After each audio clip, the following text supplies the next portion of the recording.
Hay una historia que cuenta que hace 12.000 años, asolada por volcanes y terremotos y tragada por un mar furioso, la Atlántida desapareció bajo las aguas.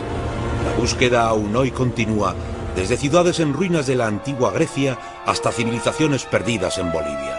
¿Contiene este mito alguna verdad hoy olvidada acerca de civilizaciones perdidas que apenas ahora empezamos a descubrir?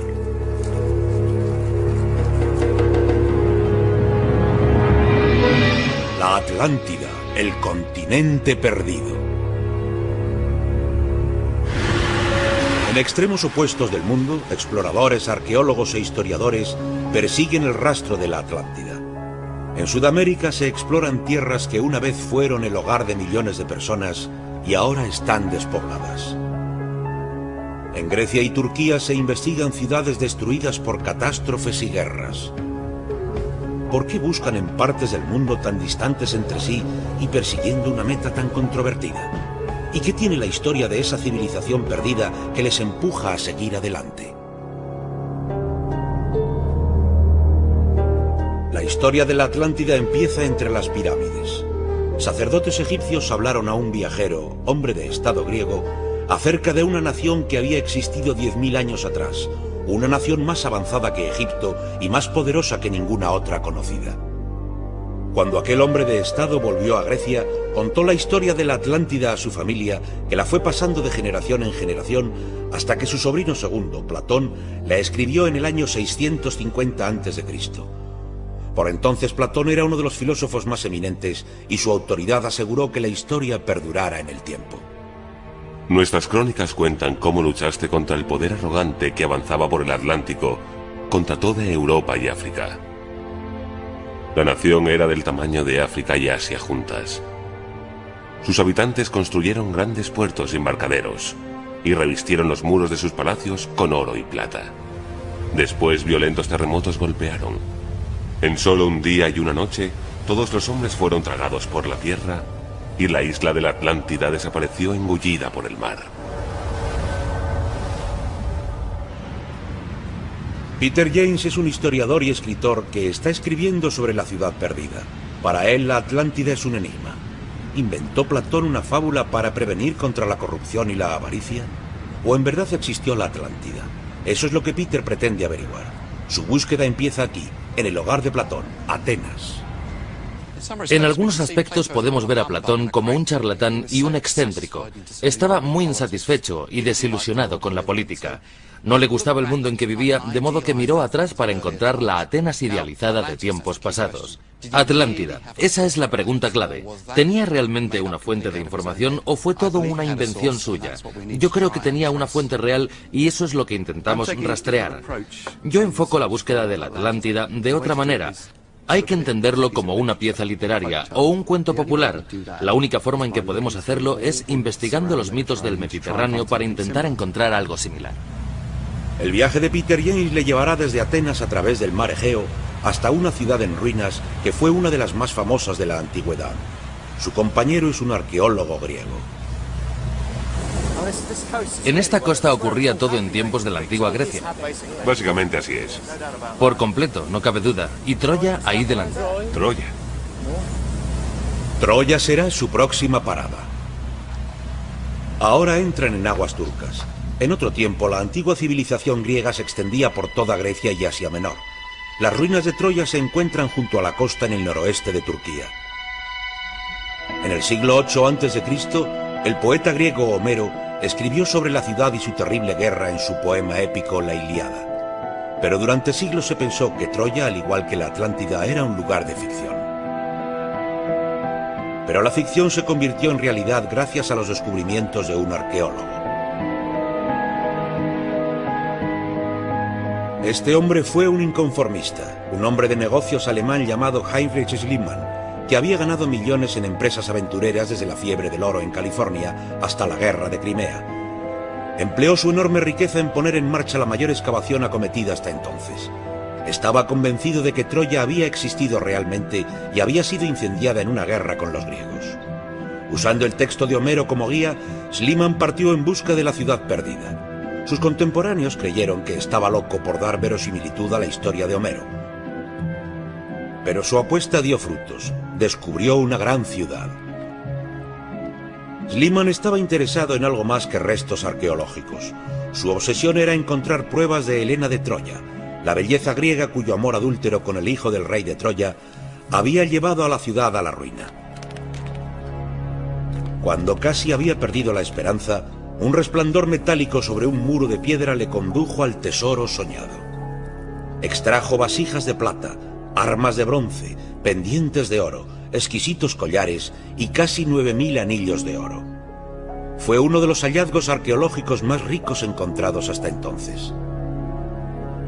Aquella noche, su mujer se puso una de aquellas magníficas tiaras.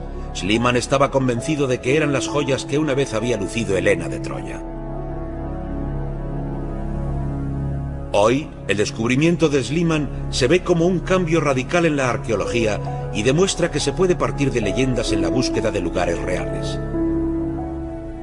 Peter James cree que el misterio de la Atlántida debería abordarse de la misma forma. Schliemann acertó al utilizar el poema de Homero en la búsqueda de lugares concretos, el río, la muralla. Demostró que usando lo que aparentemente son solo leyendas se puede llegar a sitios arqueológicos reales.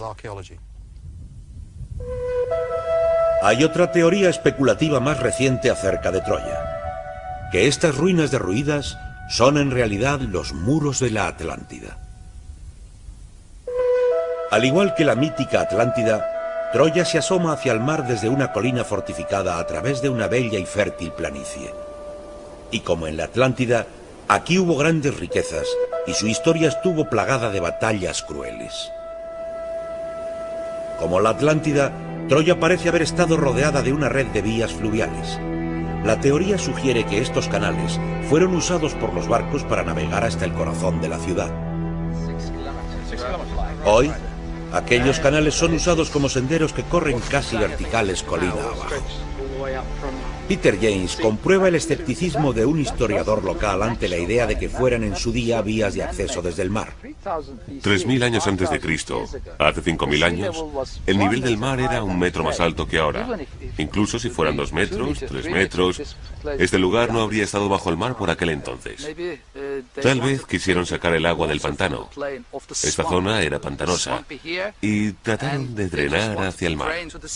Eso parece más apropiado, más propio de un gigante. Un canal como sumidero, pozo de drenaje. Estos no son, obviamente, los canales descritos por Platón, pero hay otras similitudes con la Atlántida. Esta ciudad fue destruida varias veces y cada vez reconstruida sobre las ruinas de la ciudad anterior. Pero Peter todavía no está convencido de que esta pueda haber sido la Atlántida de Platón. Hay grietas a lo largo de muchos de estos muros, pero ¿dónde está la inundación? Como podemos ver, Troya todavía está en pie. Está aquí. Ha estado aquí desde el Neolítico hasta los tiempos de Roma. Habitada todo el tiempo. No hay pruebas de ninguna inundación. Para mí, una Atlántida que no se hundiera bajo las olas no es una Atlántida. Se cree que la Atlántida fue destruida también por un volcán, y aquí no hay rastros de ello. Peter debe seguir buscando. Existe un lugar en el Mediterráneo donde una civilización avanzada sufrió una catástrofe de la que Platón pudo haber tenido noticias. Una isla llamada Tira, hoy Santorini. Situada al sur de Grecia, como la Atlántida también cayó víctima de una erupción volcánica. No fue una erupción ordinaria, sino de extraordinaria violencia. Una de las más potentes de la historia, con la fuerza de una bomba de hidrógeno, seguida de una marea de olas que llegaron hasta 21 kilómetros tierra adentro y tan altas como la mitad del Empire State Building.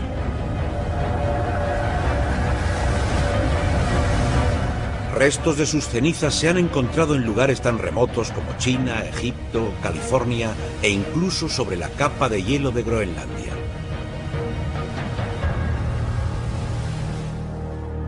Hoy todo lo que queda son estas tranquilas islas.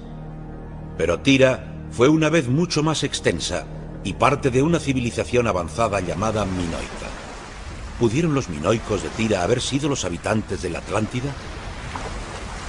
Este lugar habría sido en realidad una enorme montaña, todo alrededor hasta la costa de ahí detrás. Cuando sobrevino la erupción, el mar retrocedió 1 kilómetro, lo que resulta en extremo asombroso.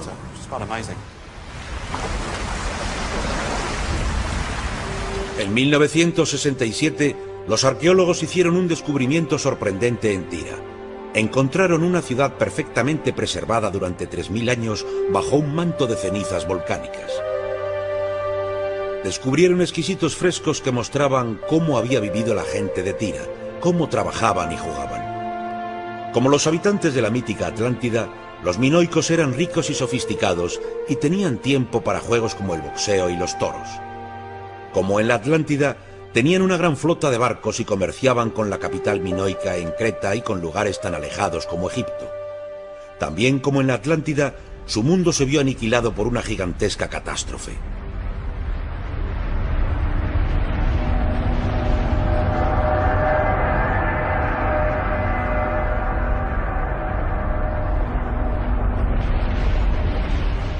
Este pudiera ser un bonito candidato para ser la Atlántida porque tiene algunas cualidades requeridas. A saber, una hermosa catástrofe. Casi toda la isla desapareció. Una civilización aparentemente destruida. El único problema es que la civilización minoica no fue destruida, sino que continuó floreciendo en la isla de Creta por otros 300 años. Durante ese tiempo, el comercio y otros contactos con Egipto siguió su curso e incluso creció.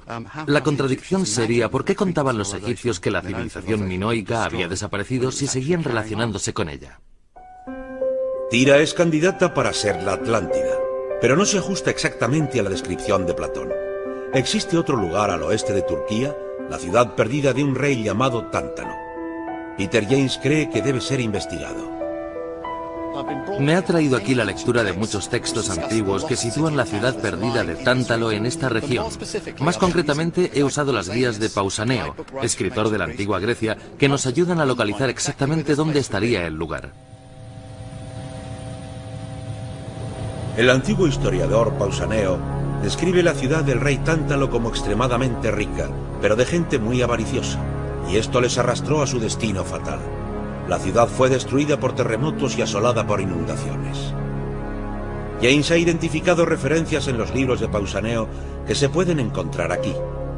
La leyenda habla de una diosa madre gigante tallada en la ladera de la montaña, de la tumba del propio rey Tántalo tallada en roca, y de un desfiladero por el que una tromba de agua alcanzó la ciudad destruyéndola. ¿Atlántida? ¿Tántalo? La similitud de los nombres resulta tentadora. ¿Hemos llegado a la verdadera fuente de la Atlántida?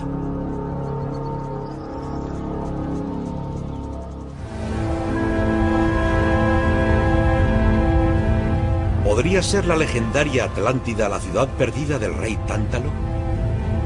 Peter James está convencido de que si el emplazamiento de Tántalo pudiera ser encontrado, se demostraría que lo es. Aquí detrás de mí, sobre esta misma llanura, esta rica llanura aluvial, creo que existió un extenso reino que dio origen a la leyenda de la Atlántida según la describió Platón. El paisaje está lleno de rasgos de mitos antiguos. Usando un texto histórico como guía, James localiza a Níobe, la hija del rey Tántalo. Esta, de acuerdo a las leyendas que he estudiado, es Níobe, la hija del rey Tántalo, que fue un gobernante increíblemente poderoso que provocó la ira de los dioses. Era demasiado presuntuoso, un advenedizo, por eso fue castigado por ellos. Destruyeron su reino con un terremoto y cubrieron la ciudad con un lago. Níobe lloraba y gemía tanto que Zeus la convirtió en piedra para hacerla callar. Así que Níobe y su padre Tántalo fueron castigados por su orgullo y su arrogancia. El historiador no es escalador, pero para conseguir una vista completa de la región, contrata guías del club local de escalada. La montaña está cubierta de extrañas formaciones rocosas, más figuras legendarias convertidas en piedra por dioses airados.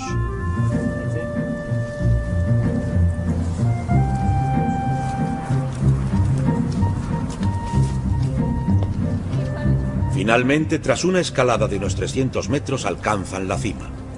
Lo que encuentran allí es un gran asiento tallado en la cara de la montaña, desde el que se domina el valle. La leyenda lo describe como el trono del hijo del rey Tántalo. Creo que esto ciertamente se relaciona con Tántalo, la ciudad que habría existido allá abajo. Venir aquí es extraordinario porque este es un monumento clave en el modelo que dibuja esta zona histórica. Unos pocos kilómetros más allá hay otro monumento con vistas, la gran diosa madre descrita por Pausanias, tallada en la cara de la montaña. Eso no fue tallado por ningún pastor solo por entretenerse un rato. Tuvo que ser construido en un asentamiento humano. ¿Y dónde podría haber estado ese asentamiento? Obviamente en un lugar desde donde pudieran ver a la diosa madre sonreírles cada mañana al despertar. Es casi seguro que sería un asentamiento de la tardía edad del bronce sobre la llanura. Con estos datos, ¿por qué dudar de las leyendas de Tántalo? ¿Por qué seguir dudando que una vez hubo una ciudad ahí, que fue destruida por un terremoto y cubierta por un lago? ¿Fue Tántalo la Atlántida? Es una idea original, pero nunca ha habido excavaciones que prueben que la gran ciudad yace enterrada bajo esta tierra. Y hay otra contradicción si se busca la Atlántida en el Mediterráneo. Si creemos a Platón, que es la fuente de la historia, la Atlántida no estuvo en ningún lugar cercano a esta región. Platón dijo que estaba al oeste del estrecho de Gibraltar, en algún lugar del océano Atlántico. No era una isla pequeña, sino que tenía el tamaño de un continente con montañas, bosques, palacios y canales. Cuando los exploradores del siglo XV descubrieron América, algunos creyeron que habían encontrado la Atlántida. Este mapa hecho en 1678 lo muestra. El norte está abajo, pero si le damos la vuelta, se convierte en Sudamérica con el estrecho de Gibraltar y África a la derecha. Sudamérica puede parecer un lugar extraño para buscar la Atlántida, pero el continente es un tesoro de civilizaciones perdidas, y algunas se asemejan a las descritas por Platón. Solo Bolivia tiene 30.000 ruinas inexploradas. Este fue una vez un imperio llamado Tiwanaku. Aparece desértico hoy en día, pero aquí se encuentran indicios de que hace miles de años hubiera habido una imagen muy diferente.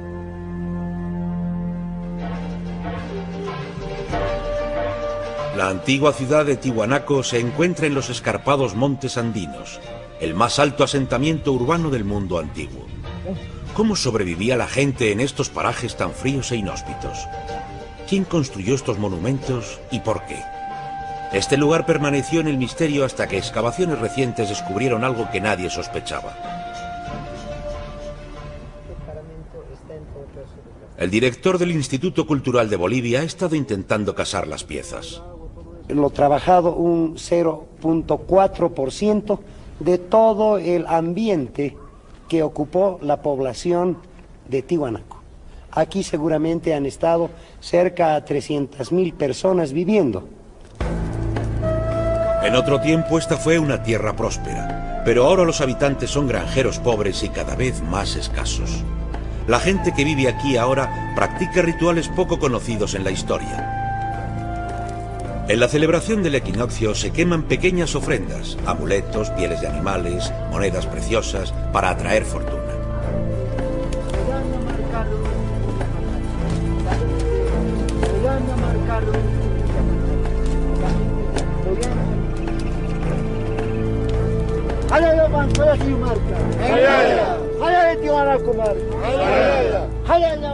Sus ancestros fueron guerreros que conquistaron tierras y comerciaron por toda Sudamérica.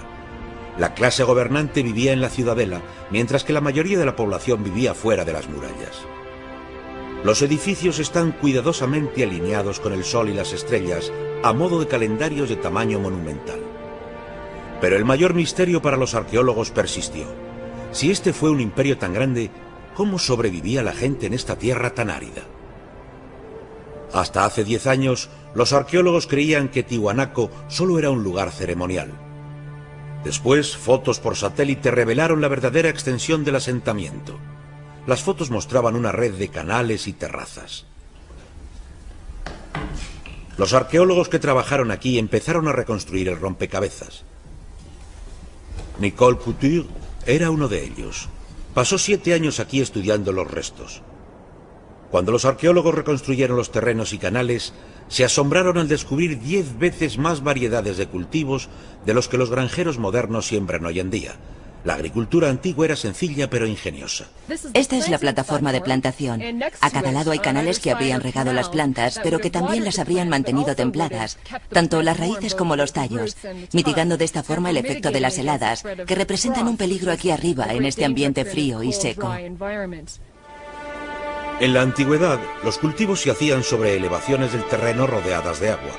La luz solar calentaba el agua durante el día, lo que protegía los cultivos de la sequedad, mientras la materia orgánica del agua fertilizaba el suelo. Durante la noche, cuando la temperatura bajaba, el agua templada protegía de la congelación a los cultivos. Esa forma simple de cultivar producía cosechas colosales. Este enorme terreno dedicado a la agricultura habría proporcionado un enorme excedente de comida, y este excedente es el que habría propiciado la expansión del estado tihuanaco. Entonces, ¿podría Tiwanaku ser un modelo de la Atlántida? Como en la Atlántida, estos pueblos eran navegantes expertos. Los canales se extendían a lo largo de todo el imperio. Conquistaron vastas regiones y sus monumentos estaban cubiertos de plata y oro. Hay muchas similitudes. Pero aunque ya estaba habitada en tiempos de Platón, en el siglo VII a.C. no surgió un imperio hasta mucho después de su muerte. Aunque un investigador cree que una civilización aún más antigua pudo haber vivido aquí. Con los antiguos textos de Platón en una mano y fotos de satélite de alta tecnología en la otra, un rastreador británico de la Atlántida cree saber dónde puede encontrarse la ciudad perdida.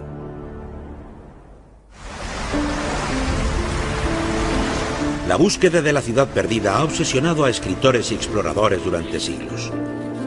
Mientras que la mayoría de los historiadores ha considerado la Atlántida nada más que un mito, unos pocos como Jim Allen han sido cautivados por la descripción de la ciudad perdida dada por el filósofo griego Platón.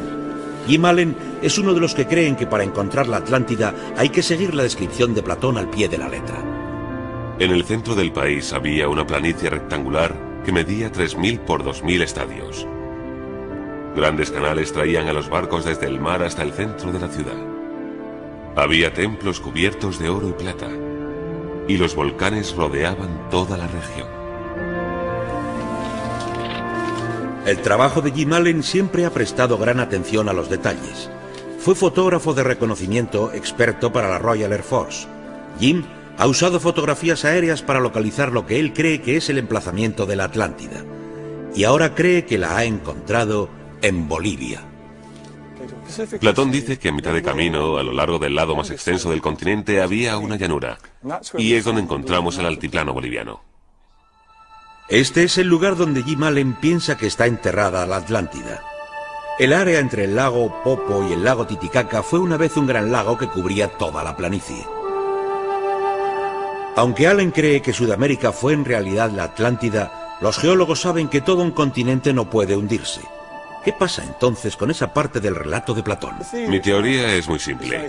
El continente permanece donde siempre estuvo. Fue solo la ciudad construida alrededor del volcán extinguido lo que se hundió en el mar en un solo día, como cuenta Platón. Jim Allen ha identificado dos rasgos que quiere ver por sí mismo. Cree que esta foto del satélite es un largo canal que se corresponde con las medidas que dio Platón y es lo suficientemente grande para navegar por él. Y esta imagen borrosa, cree Allen, es de los restos de un antiguo puerto que rodeaba la ciudad de la Atlántida. Es una afirmación algo osada, basada tan solo en fotografías. Pero Allen ha despertado el interés de un exoficial militar, John Blasford Snell, quien se ha hecho un nombre realizando búsquedas aparentemente imposibles en terrenos hostiles. Explorador al estilo antiguo, se ha aventurado en la selva de Panamá, en las nieves de Siberia e incluso ha buscado mamuts en Nepal. La búsqueda de la Atlántida le ayudará a publicar su próximo proyecto, un viaje a través de Sudamérica. Jim Allen ha trabajado mucho sobre esto durante los últimos 20 años y durante esos años ha acumulado una larga lista de pruebas circunstanciales. Incluso si la mitad fueran falsas y la otra mitad correctas, aún creo que merece la pena echarles un vistazo. Al igual que Jim Allen, el explorador cree que en otro tiempo hubo navegantes que cruzaron toda Sudamérica a lo largo de ríos y antiguos canales en botes de junco. Su ambicioso plan es redescubrir esas rutas y después navegar hasta el Atlántico. Lo primero que haremos será traer botes de junco por algunos de los canales entre el lago Titicaca y el lago Popo, y después comunicar alguno de los ríos que salen de Bolivia con Montevideo. Navegando desde el lago Titicaca a una altitud de 4.000 metros en un bote de junco, John planea cruzar las selvas de las tierras bajas hasta la costa este. Después piensa cruzar todo el Atlántico hasta el sur de África. Esto dará credibilidad a una idea controvertida. Si la ciudad perdida de la Atlántida estuvo en Bolivia, las historias de su destrucción habrían sido traídas al viejo mundo por los propios sudamericanos. Pero no será fácil comprobar esta prueba. Llegando a Bolivia antes que el coronel, Jim Allen busca a un arqueólogo local. Espera persuadirle de que sus fotos desde el satélite son en realidad el puerto y el canal de los textos de Platón. Osvaldo Rivera, que fue director del Instituto Arqueológico durante 12 años, encuentra la idea descabellada, pero no la rechaza por completo. Creo que es una escala de 1:40.000. ¿Esto es el norte? Esto es el norte, y esto muestra el canal que encontré allí en el lugar hace 2 años y medio. Puedes ver en la foto, en escala, que esta sección de aquí mide 600 pies o un estadio griego. 200 metros. 200 metros, que es la medida dada por Platón. Si recuerdas la historia de Platón, estamos buscando un anillo amurallado parecido a un puerto. Así que creo que en esta foto tenemos los restos de una antigua ciudad en esos términos. Tenemos un puerto amurallado de 2 kilómetros de diámetro y tiene 3 pequeñas pirámides o algo erguido ahí arriba. Y esto incluso se asemeja a un foso de botes egipcios o algo así. Al doctor Rivera le gustaría examinar el lugar por sí mismo. Jim cree que el canal y el puerto en estas fotos se corresponden con las medidas dadas por Platón para la Atlántida. Parten en busca del canal que, si existe, podría no ser más que un pequeño surco en esta llanura.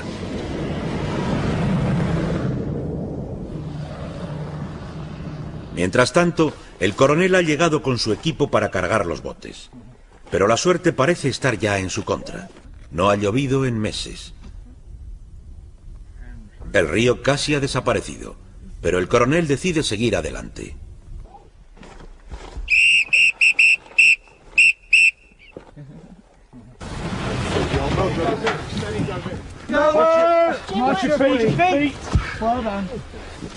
Tradicionalmente, los botes de junco son ligeros y resistentes, y han navegado las aguas de esta región durante siglos, pero en el equipo la confianza no es tan fuerte. Tristemente, el agua disminuye día a día, y con botes de este tamaño es ahora apenas posible. Probablemente avanzaríamos rozando el fondo. Me temo que habrá que usar el viento y vadear muchas zonas para poder avanzar. Ha ido empeorando por días. Supongo que en 2 días más no podríamos usar los botes. El agua habrá desaparecido.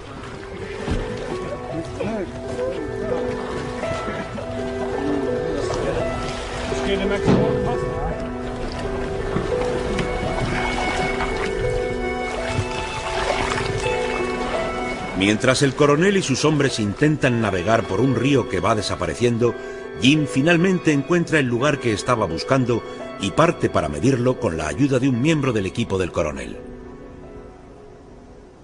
Si este es el canal de la Atlántida, debería medir 200 metros de ancho, de acuerdo a Platón.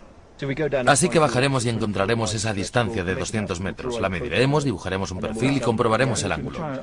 Puedes intentarlo. Creo que se trata de encontrar el lado descendente. No es fácil hacer que las medidas coincidan exactamente con la descripción del gran filósofo griego. De una base plana, medir a través del fondo y medir luego la otra cara descendente.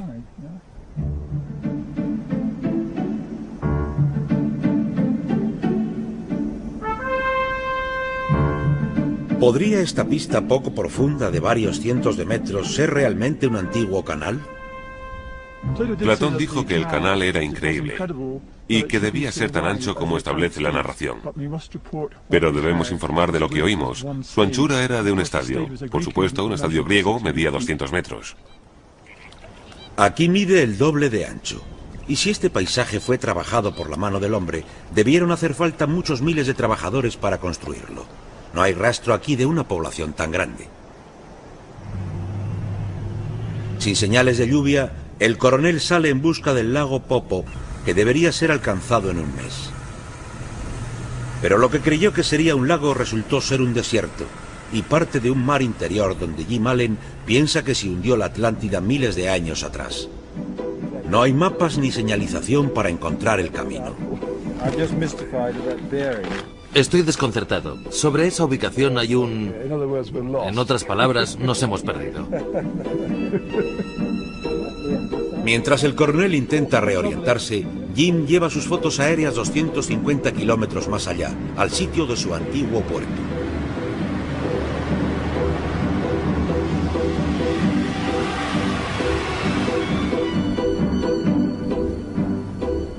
Pide opinión sobre las características a un geólogo local. Esta es una vista aérea de las instalaciones de la compañía Inti Raymi. Aquí podemos ver la zona circular, es el complejo. El área circular que aparece en las fotos se debe finalmente a la mano del hombre, pero no es el puerto de la Atlántida, sino una hondonada lodosa perteneciente a la mina de oro a cielo abierto más grande de Bolivia.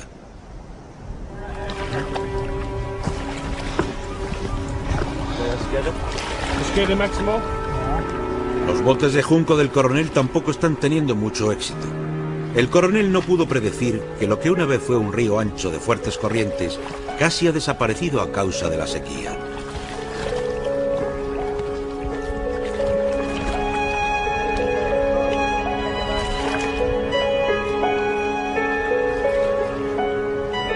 Tras 30 días, Blas Forsnell decide tirar la toalla. Con una breve alocución a su equipo, da la expedición por terminada. Esta tierra se está muriendo por falta de agua. Cuando piensas en miles de años atrás, este altiplano bullía con gente, con granjas, con rebaños y vida. Todo dependía de la misma cosa: agua. 3 hurras por Tiwanaku.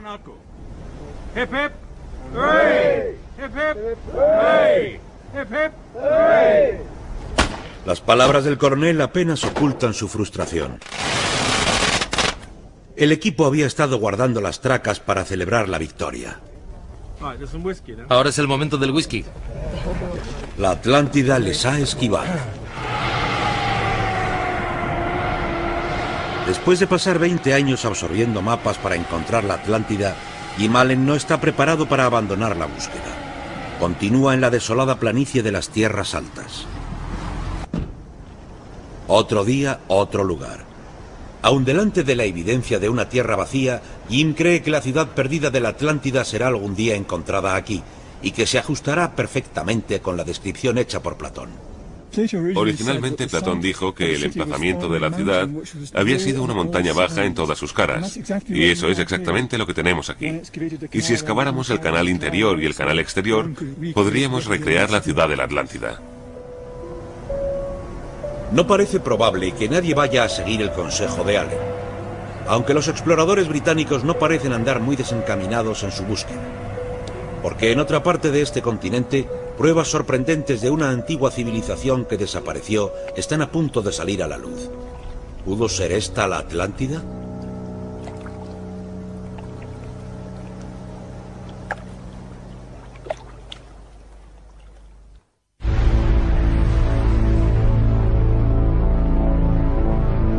La historia de la Atlántida es una historia de catástrofe, de un continente y su civilización destruido por terribles fuerzas físicas y tragado por el mar. Muchos de los que la han buscado se han convencido de que existió en realidad y han buscado un lugar que se ajustara a la descripción dada por el filósofo griego Platón. En esta descripción de la Atlántida, Platón dice que se encontraba en el océano Atlántico, que en esos días podía cruzarse. ¿Podría entonces haberse originado el mito de la Atlántida a través de contactos con civilizaciones distantes de más allá del océano, más antiguas incluso que la griega y la egipcia? Los pueblos de los Andes descienden de civilizaciones que desaparecieron mucho después de que Platón hubiera muerto. Pero más lejos, al este, en el Amazonas, hay señales de otra civilización tal vez más antigua y aún más grande. 1000 kilómetros al este de las montañas de los Andes, en Bolivia, la cubierta de densa selva se convierte en llanuras de hierba. Es esta una región de extremos.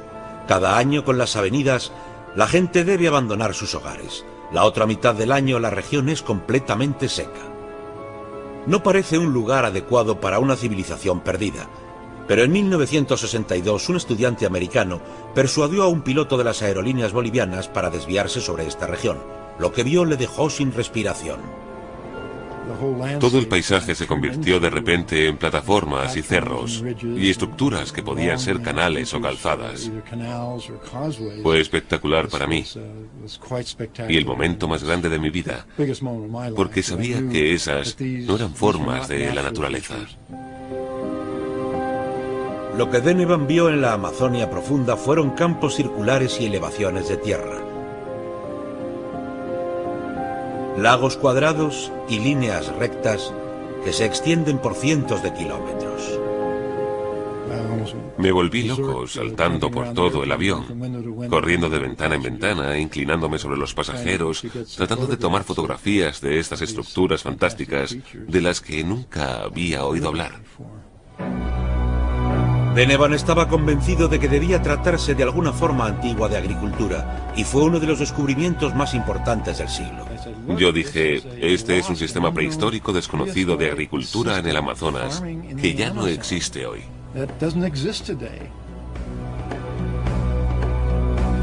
Pero no consiguió que nadie se interesara por su descubrimiento. Nadie creía que algo de esas características pudiera existir en el Amazonas. Se creía que la selva siempre había sido terreno primitivo y salvaje, solo apto para cazadores y recolectores, y no podría sostener a la población necesaria para labrar esa imagen en el terreno. ¿Cómo pudo pasar desapercibido a estudiosos, viajeros e incluso a los habitantes de estas tierras? Hoy la ciudad principal de la región, Trinidad, es apenas una ciudad fronteriza.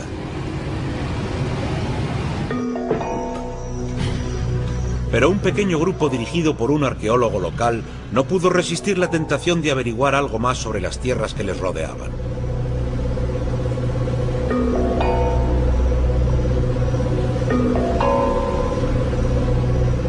Han explorado cientos de kilómetros de esas vías de agua que parecen ríos, pero que en realidad están hechas por el hombre.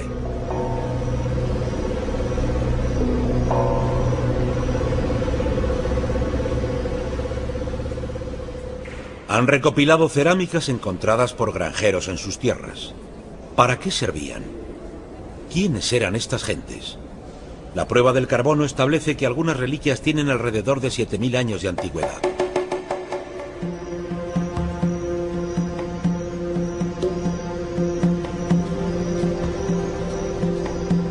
Nadie sabe qué más podría encontrarse si el área fuera excavada, pero eso costaría millones. Hay al menos 200.000 kilómetros cuadrados de estos canales que se extienden hasta Venezuela y Brasil. La manera de acortar las distancias, como se puede comprobar a través de estos canales, es precisamente construyendo estas líneas directas que ahorran muchos días de navegación. Quienes vivieron antes aquí alteraron el paisaje de forma radical. Las áreas de bosque son montículos construidos para proteger sus casas de las riadas. Las áreas abiertas fueron llanos acuosos que los antiguos habitantes drenaron, y las líneas rectas de sus canales se pierden en el horizonte. Sus ingeniosos métodos de laboreo en terrenos rodeados de agua podrían haber alimentado a una vasta población. Estos terrenos de cultivo se cuentan por cientos de miles. Hay más de 1000 kilómetros de calzadas. Hay probablemente miles de montículos artificiales. Algunos canales conectan distintos sistemas de ríos, de manera que la gente se puede trasladar de un sistema a otro. Un paisaje que fue completamente transformado en tiempos prehistóricos.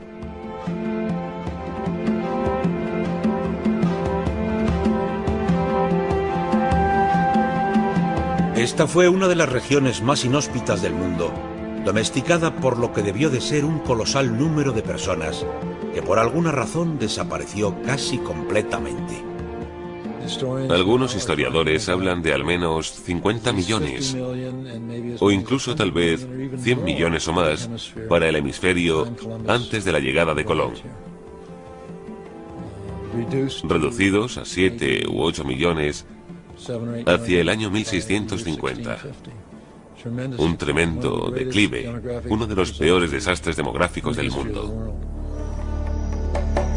La historia ha olvidado a estos pueblos porque habían desaparecido mucho antes de que llegaran los exploradores europeos. Cuando españoles y portugueses alcanzaron lo más profundo del Amazonas, 200 años después de Colón, creían que pisaban tierra virgen. No podían imaginar que millones de personas habían habitado estas tierras en otro tiempo. ¿Fueron superados por las inundaciones o murieron por enfermedades mucho después? Cuando llegaron los primeros europeos, trajeron virus que se extendieron rápidamente por el continente. Los indígenas no tenían defensas para el sarampión, la viruela o la gripe. Estos virus se propagaron incluso más rápidamente que los propios colonos, matando a un 90% de la población.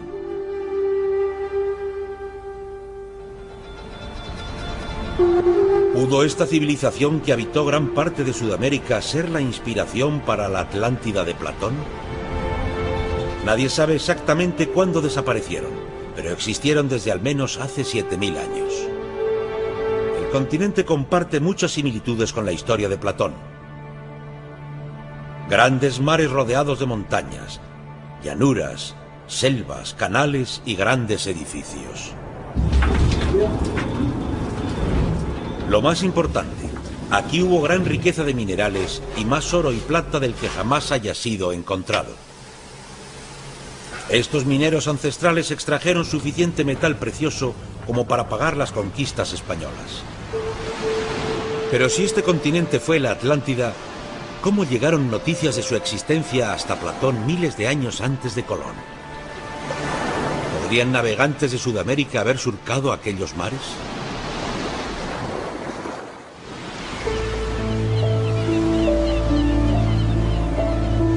Si Sudamérica fue la Atlántida, solo hay una forma en la que Platón, el gran filósofo de la antigua Grecia, pudo haberlo sabido. Se tenía que cruzar el océano que separa Sudamérica de Europa.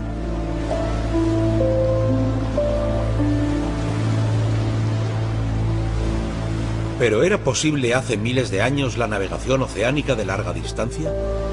Pocos creyeron en ello. Esta idea obsesionó a un antropólogo noruego llamado Thor Heyerdahl. En 1947 decidió probar que podía hacerse y construyó una balsa primitiva con materiales propios de Sudamérica. Con ella zarpó desde la costa oeste de Perú y navegó por aguas infestadas de tiburones del Océano Pacífico. Durante 101 días, Heyerdahl y la tripulación de su balsa, la Kon-Tiki, vivieron de lo que podían sacar del mar hasta que alcanzaron las islas de la Polinesia a 4000 kilómetros del lugar del que habían partido. La aventura fue aclamada por todo el mundo. Emprendí el viaje, no para probar que se había hecho antes, sino para demostrar que no era imposible. En 1970 Heyerdahl hizo otro viaje arriesgado. Esta vez por el Atlántico, navegó desde África hasta Sudamérica en un barco hecho de juncos llamado el Ra. El viaje fue un éxito y envió un mensaje a los historiadores. El poderoso océano Atlántico podía ser navegado con los medios más sencillos. Desde entonces he colaborado con arqueólogos, lingüistas, antropólogos, expertos en DNA y gente de otras especialidades. Ninguna rama de la ciencia puede resolver el misterio por sí sola. Lo que Heyerdahl quería realmente eran pruebas de que navegantes de la antigüedad habían cruzado los océanos a lo largo de los tiempos, en exploraciones o viajes de comercio. Pero tardó otros 20 años en encontrar la prueba que necesitaba en un lugar llamado Tucumán, al noroeste de Perú. Durante siglos, estas montañas arenosas han formado dunas y paisajes desérticos. Pero cuando Heyerdahl visitó Perú en 1988, comprendió que estas dunas eran algo más que tierra inservible. Se trataba de 26 grandes pirámides construidas hace unos 900 años muy cerca del mar.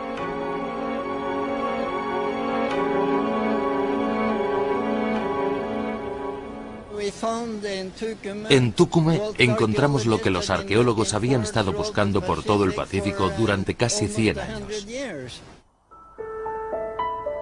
Lo que descubrió en Perú fueron frisos de grandes barcas hechas de madera de balsa. Al igual que su Kon-Tiki, estas se usaron para navegar por el océano. Los relieves antiguos confirmaban lo que él había creído desde hacía mucho tiempo. Un importante resultado de las excavaciones fue la confirmación de una teoría que yo había mantenido siempre, y era que la navegación tiene una larga historia en Perú. Para Heyerdahl, Tucumé demostraba que la gente navegaba por los vientos y las corrientes del Océano Pacífico desde mucho antes de lo que los historiadores creían. ¿Pero pudo probar que cruzaron el Atlántico?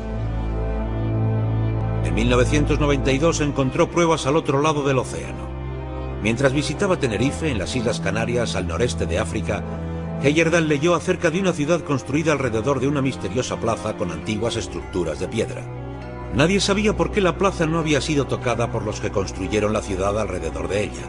Los arqueólogos locales dijeron que eran viejas terrazas de cultivo, pero Heyerdahl fue a verlo por sí mismo.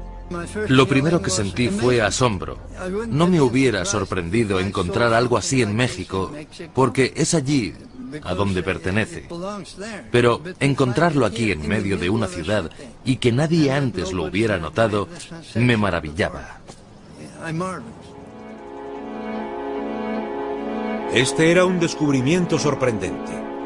No solo había identificado pirámides en medio de una ciudad en una pequeña isla del Atlántico, sino que eran muy similares a las pirámides en escalera y templos encontrados en México, Sudamérica y Egipto.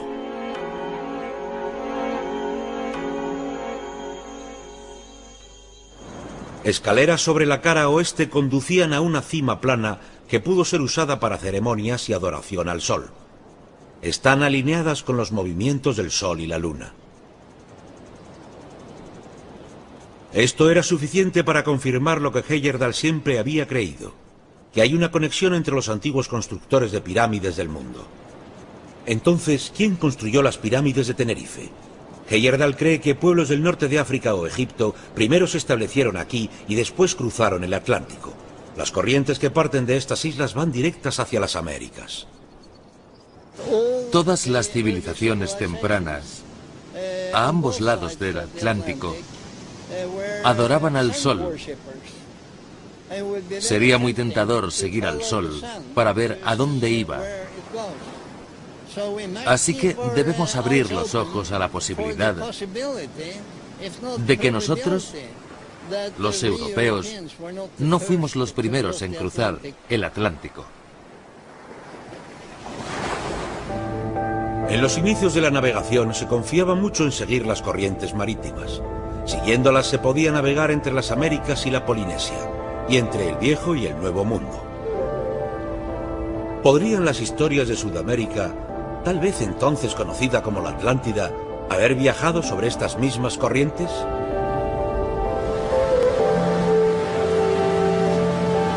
Pruebas de que en efecto hubo comercio entre Sudamérica y Egipto han salido a la luz recientemente. Los arqueólogos han encontrado productos de origen inequívocamente sudamericano que de alguna forma han llegado al otro lado del mundo. Entre los perecederos con los que podría haberse comerciado, tenemos el tabaco y la hoja de coca, que es mascada en los Andes como estimulante. Rastros de nicotina del tabaco y sustancias básicas de la coca han sido encontradas en momias egipcias. En 1995, científicos, analizando momias egipcias, descubrieron rastros de nicotina y extractos de la planta de la coca en los cuerpos de antiguos egipcios. Ni la coca ni el tabaco crecían cerca de Egipto. Solo crecen a miles de kilómetros de distancia, en las Américas, y la coca solo viene de las montañas de los Andes de Perú o Bolivia. Este fue realmente un descubrimiento revolucionario. Los egipcios debieron consumir productos que solo pudieron llegar a través del océano. Esto demuestra que hubo contacto entre civilizaciones, no un comercio continuado de todos los días, sino contactos ocasionales entre miembros de estas dos grandes civilizaciones. Si los antiguos navegantes viajaron a Egipto a través del Océano Pacífico o del Atlántico, aún está sometido a debate. Pero ahora está claro que mitos de Sudamérica pudieron haber alcanzado Egipto, que es donde empieza la historia de la Atlántida. ¿Estuvo la Atlántida en Sudamérica, Turquía o Grecia?